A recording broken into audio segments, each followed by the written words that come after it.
Hey there, welcome. This is Prasanna, and I'm going to be writing an article on how to stop procrastinating. Thought you could join me today. I'm going to start right now, okay? So, how to not procrastinate. Good. Okay.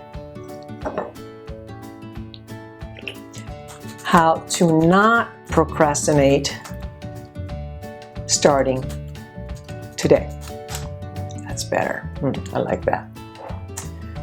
Okay.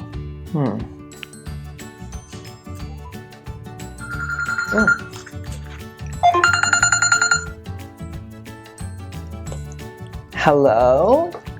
Hey! Nice to hear from you. What news? You got a promotion? Oh my God! So you're saying put the curry in the tofu after it's been simmering for a while. Because I wasn't doing it that way. I was doing, seriously, Meredith and DeLuca. No way. You know, I used to like Grace. It was my favorite show, but then it's just getting crazy. Now, she's too old for him. Come on, you gotta see that. No. All right. Back to this. How to not procrastinate. How's that?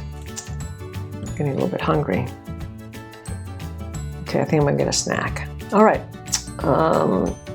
I'll be back. I gotta get a snack. I'll continue with you later. Hello and welcome to Therapy Express with Rosanna.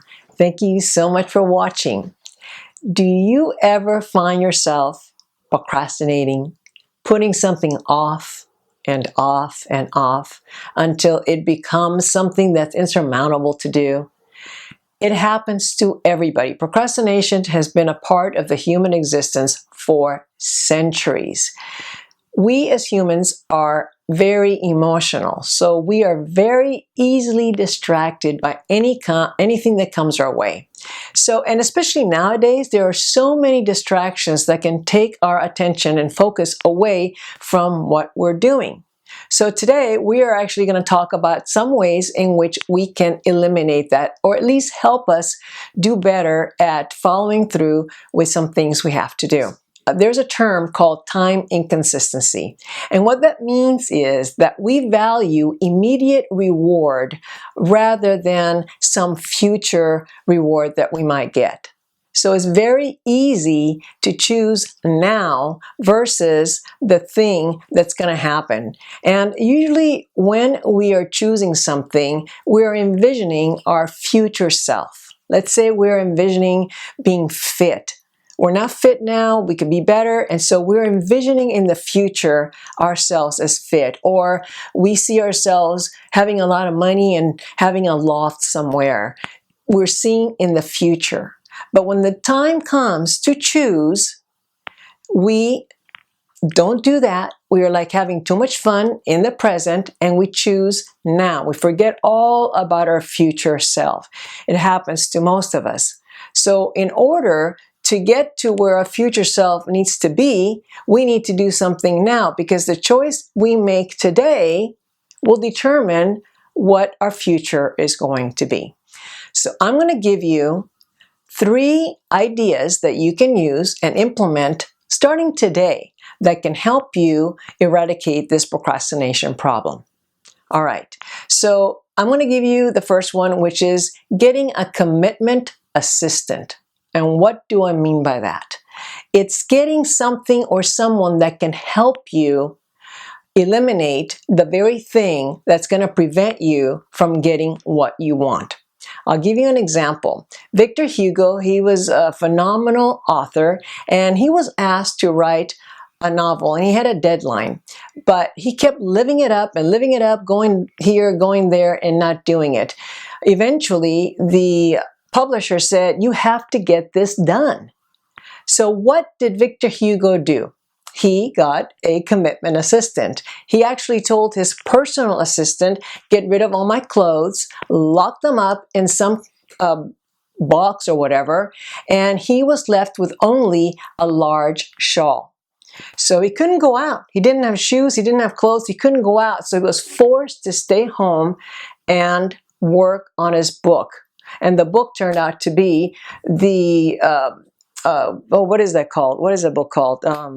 The Hunchback of Notre Dame. That's the book. So, you know, that's a pretty famous book. He was able to do that, and in 2 weeks before he even had to turn it in. Why? Because he eliminated the thing that was keeping him from writing, which was doing all the distractions, partying and going here and there. Okay. Number 2, you want to eliminate the conflict for starting. If you want to do something and there is something preventing you from starting, some sort of a conflict, that's the part that you have to eliminate. For example, let's say you want to play the guitar and you've been taking lessons, but the guitar is in a case in the back of some piece of furniture and it's really hard to get to. The music is as far away in another room, and so every time you think about going to play the guitar, it's like, oh gosh, do I really want to go into the other room behind the furniture, get the case, open it, go to another room, get the music? You're not going to do it. You're just not going to do it. And that is the impediment that is keeping you from starting. You're also, if there's a project, are seeing the big thing. You're saying, I got to finish this. I got to finish this project. But you're not thinking, I have to just start this project. Let me just start. So I've got 2 things going here. One, making it easier by eliminating the conflict, which is getting the guitar out from behind the furniture, putting it out, laying it completely out, having the music right next to it. That's one, making it easy for you. And so if you have that, you can just look at it and just pick it up at any time and start playing. The other one is to just start and to say to yourself, I'm just going to start it. Even if I work on it for 10 minutes, that's it. That's all I'm going to do is 10 minutes. You'll be surprised that you'll end up doing it for a lot longer than 10 minutes.